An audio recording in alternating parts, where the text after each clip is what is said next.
Bismillahirrahmanirrahim. Alhamdulillahi Rabbil Alamin.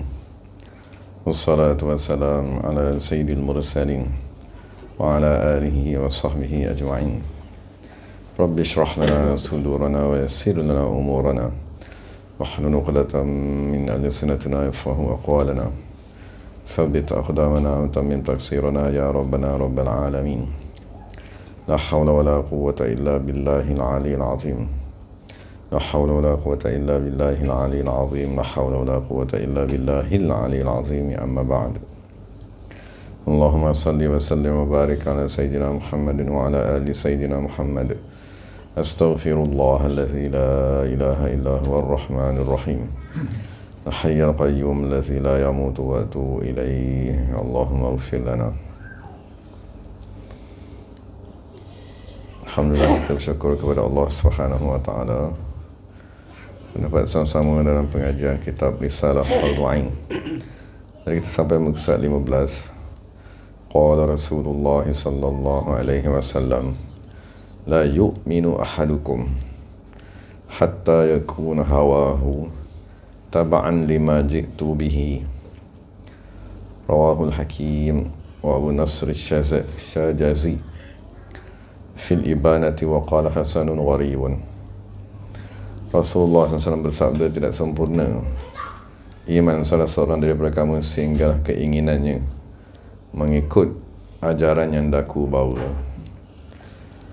Jadi hadis ni menuntut agar kita mengetahui dua perkara. Pertama ialah hawa. Lafaz hawa yang dinyatakan dalam hadis ni, apakah makna hawa? Dalam Melayu kita panggil hawa nafsu. Dan yang kedua yang kita kena jelas, ma ji'tu bihi, apakah yang dibawa oleh Nabi Muhammad sallallahu alaihi wasallam. Jadi pertama ni kita bincang tentang hawa nafsu dulu lah. Jadi kita sebagai manusia diuji dengan 3 sifat. Sifat pertama ialah asyahwatu. Syahwat ni ialah sifat binatang jinak, seperti suka makan, seperti suka tidur, suka bercakap, suka berkumpul, suka bergaul. Itu dipanggil syahwat. Dari syahwat ni dia akan menzalimi dirinya sendiri. Makan banyak, dia balik yang sakit. Tidur banyak, dia sendiri yang sakit.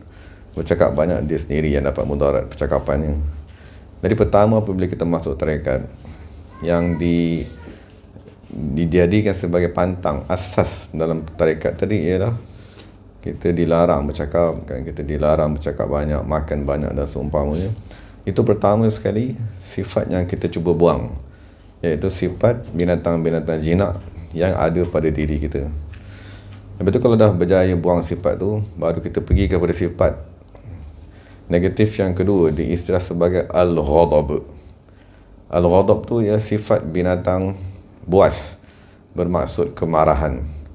Jadi kita ada satu lagi sifat yang kita nak kena tengok, marah kepada manusia, maki hamun, apa lagi, bercakap kasar, cepat melenting, tak mendengar arahan, tak mendengar nasihat. Itu semua dipanggil sifat-sifat binatang buas yang menzalimi orang lain. Maknanya kalau kita ada sifat tu, kita akan menzalimi isteri. Isteri akan menzalimi suaminya. Kalau ada sifat tu pada ibu bapa, ibu bapa akan menzalimi anak-anaknya. Kalau sifat tu ada pada majikan, majikan akan menzalimi pekerjanya. Kerana dia adalah sifat binatang buas yang menyusahkan orang yang berada, menzalimi orang yang berada di sekelilingnya. Jadi pertama sekali adalah syahwat. Yang kedua ialah al-ghadab, kemarahan. Dan yang ketiga ialah al-hawa, yang tekan kita bincang ni lah, yang Rasulullah kata, maksud kamu kena bersihkan sifat pertama sehingga sampailah kebersihan tadi kepada sifat yang kedua. Dan kamu kena bersihkan sifat kedua tadi sehinggalah kamu sampai kepada sifat yang ketiga yang diistilahkan sebagai al-hawa. Dan al-hawa ni ialah sifat siapa? Al-hawa ialah sifat iblis, sifat syaitan yang ada pada diri kita. Jadi al-hawa ni dia akan menzalimi penciptanya. Kalau tadi kita syahwat tadi, dia akan menzalimi dirinya sendiri. Al-ghadab, kemarahan tadi akan menzalimi orang sekelilingnya. Daripada ketiga-tiga sifat ni, yang paling bahaya sekali ialah al-hawa, kerana dia akan menzalimi Tuhannya. Maksud dia tak mengaku itu sebagai Tuhan, tak mengaku Nabi Muhammad sebagai pesuruh Allah, tak menerima ajaran Nabi Muhammad SAW, mensyirikkan Allah Subhanahu Wa Taala. Jadi kesemua akidah-akidah yang terpesong daripada ahli sunnah wal jamaah, kesemua akidah tersebut ialah akidah yang diasaskan oleh hawa tadi. Hawa yang diasaskan, yang merupakan sifat syaitan tu, sifat iblis yang ada pada semua manusia. Jadi kita kena bersihkan sifat tersebut. Kita kena tundukkan sifat tadi tu sehinggalah hawa tadi, sifat tu dia ada. Maksudnya sifat syahwat pun, kalau kita masuk tarekat syahwat tu ada, sebab kita perlu berkeluarga, kita perlu berkahwin dan seumpamanya. Sifat kemarahan yang liar tadi tu, yang menzalimi tu, sifat tu diubah kepada kemarahan semata-mata kerana Allah Subhanahu Wa Taala. Jadi hawa yang mengikut segala kehendak iblis, mensyirikkan Tuhan, menghina Nabi Muhammad SAW, menghina ahli keluarga Nabi Muhammad, sifat-sifat iblis tadi tu, kita tukarkan hawa tadi tu taba'an lima ji'tu bihi. Sehinggalah Rasulullah kata hawa, keinginan tadi yang asal ni ialah mengikut segala kehendak iblis, melanggar akidah ahli sunnah wal jamaah, lepas tu meninggalkan empat mazhab, lepas tu menolak segala ajaran tasawuf. Itu semua ialah hawa yang dibawa oleh iblis tadi.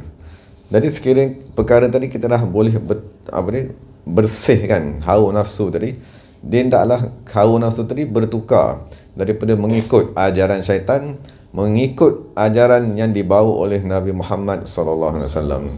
Jadi apakah ajaran yang dibawa oleh Nabi Muhammad SAW? Pertama sekali ialah akidah yang diserahkan sebagai akidah ahli sunnah wal jamaah, yang dibawa oleh imam-imam seperti Imam Abu Mansur Al-Maturidi dan Imam Abu Hasan Sy'ari.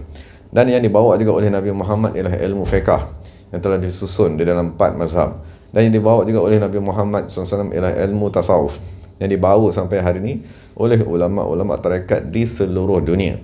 Jadi sekiranya hawa nafsu kita tadi boleh tunduk kepada ketiga-tiga fardu ain tadi, maka itulah tanda hawahu taba'an. Hawa nafsu ni dah mula mengikut majitu bihi, apa yang dah aku bawa. Tapi kalau kita akidah ahli sunnah, kita tak nak terima, kita suka lagi akidah-akidah yang lain. 4 mazhab kita kata tak bagus, kita kata nak buat mazhab yang baru, sebab mazhab yang baru ni lebih senang, tak menyusahkan hidup kita. Tasawuf tarekat langsung tak mau, sebab dia kata menyusahkan hidup, semua tak boleh, ini tak boleh, itu pantang, ini pantang. Jadi maknanya kamu mengikut hawa, kamu mengikut sifat iblis tadi, tidak mau tunduk kepada Adam alaihi salatu wassalam. Maksudnya tak mau tunduk kepada utusan daripada Allah Subhanahu Wa Taala, tak mau tunduk kepada guru yang diutuskan oleh Allah Subhanahu Wa Taala. Jadi apabila kita tak tunduk kepada Allah, kepada utusan Allah, kepada kitab Allah, kepada ajaran yang dibawa oleh Nabi-Nabi dan Rasul, maka kita sebenarnya mengikut iblis. Jadi selagi kita tak ikut, tak tunduk, tak redha, maksudnya tak taat kepada ketiga-tiga fardu ain tadi yang dah disusun oleh ulama radhiyallahu anhum, maka selagi itulah hawahu, keinginannya tidak mengikut ajaran Rasulullah SAW. Jadi kalau sekarang, maksudnya bila kita dah mula berzikir, kita dah mula bertaubat, kita dah mula beristighfar, kita dah boleh mengikut akidah yang dibawa oleh Imam Abu Hasan Sy'ari, dan kita dah boleh meyakini, berpegang dengan salah satu daripada 4 mazhab, dan kita dah mengamalkan, meyakini ajaran tasawuf daripada Allah dan Rasul, dan kita mengamalkan, maka itulah tanda seseorang tadi dah sempurna keimanannya. Sebab Rasulullah kata tidak akan sempurna keimanan seseorang sehingga hawa nafsu yang asalnya tadi dibawa oleh, mengikut ajaran syaitan tadi, bertukar mengikut ajaran yang dibawa oleh Nabi Muhammad SAW. Cuma ajaran yang dibawa oleh Nabi Muhammad ni apa?